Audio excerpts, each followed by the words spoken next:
The Mario franchise is all about side-scrollers and exploring levels, and there's one classic enemy that everybody knows about: the Goomba.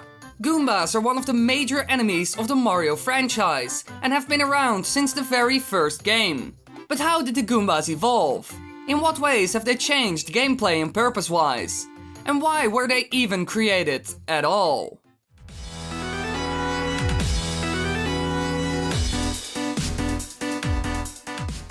It all started long ago in 1985 with the first Mario game, Super Mario Bros. The Goomba was the last enemy created during the development process of Super Mario Bros., despite being the first encountered. During development, the only basic enemy was the Koopa Troopa. However, playtesters had stated that the Koopa Troopa was too tricky of an enemy to have as the first one. Using this, the developers decided to create a new enemy that could be defeated with a single stomp.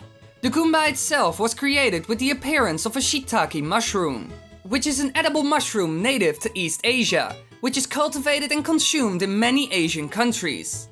Since the enemy was created towards the end of the development cycle, hardly any bytes remained on the cartridge.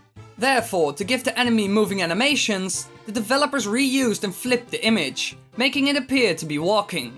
And so it became the very first enemy in the very first Mario game. Super Mario Bros. Became an instant hit and sold over 40 million copies. Now of course they had to make a second game. After such a hit, why wouldn't they?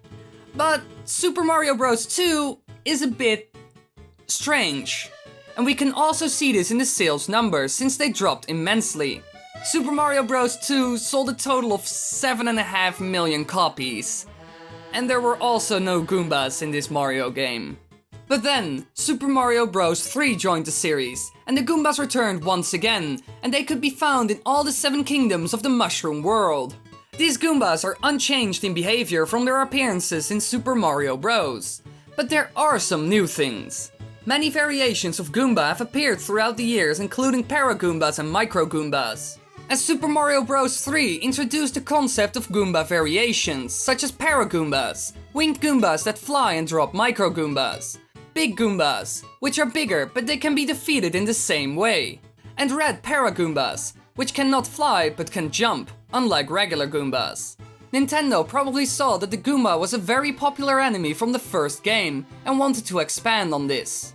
They saw the mascot potential in the Goomba, and making variations would be the best way to turn this iconic enemy into a video game legend. Now besides variations, they also created different items that the Goombas and also Mario and Luigi could use. The Goombas of World 5-3 use a device known as the Goomba Shoe to mimic the jumping abilities of Mario and Luigi. If Mario defeats the Goomba, he can use the shoe to jump around. But this also creates new options. Since with this shoe you can jump on stuff like spikes, which gives the Goombas more purpose in the game, it adds depth. They turn into an important gameplay element. So the Goomba went from a shallow and easy to defeat enemy to a multi-purpose mascot for the Mario franchise. Now the next major change for the franchise as a whole, and also the Goombas, was the jump from 2D to 3D. In these games, Goombas act slightly different than the previous games. Instead of walking back and forth in a straight path, Goombas patrol a small area in a circular motion. When they spot Mario, they charge, and if they hit the character, he will lose 1 wedge of health. Now they are back to being the easy to defeat enemy, and they actually some sort of devolved because of this change. We only see normal, micro and big Goombas, nothing more. They could not make any more variations, probably because of the 2D to 3D jump. So essentially the Goomba took a step backwards in terms of gameplay, since they aren't used as much. They are back to being the normal, easy to defeat Goombas. But in one other game, the Goombas took a completely different direction. They gave the Goombas a personality. In Paper Mario 64, we can see Goombas that actually interact with Mario, become friends with him and help him out. Now this was completely new to the Mario series. The common enemies normally didn't say anything. And now, all of a sudden, they had entire lives and background stories. They developed a character. Besides this, they had their own village and even a king. Some of the Goombas were hostile and allies with Bowser, but there was also a percentage that lived peacefully in the Mushroom Kingdom. They also became smarter. Some Goombas in the game used spiked helmets to counter Mario's jump attack. Essentially, Paper Mario was a big step in the evolution of the Goomba. It turned from an enemy to an actual character. Now, after this important step was finished, the Goomba was a video game legend, one of the most known video game enemies ever. They were in every spin-off game and every related video game series like the Yoshi games and Super Smash Bros. As time went on, more variations of the Goomba appeared in both 2D and 3D titles.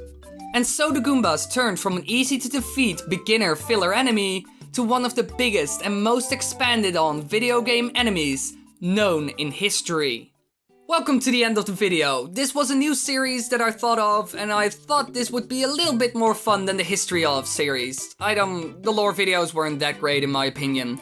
Fill in the poll in the upper right corner to tell me what you think of this new series, and if you guys like it, then I will continue with it, since this was a lot of fun to make.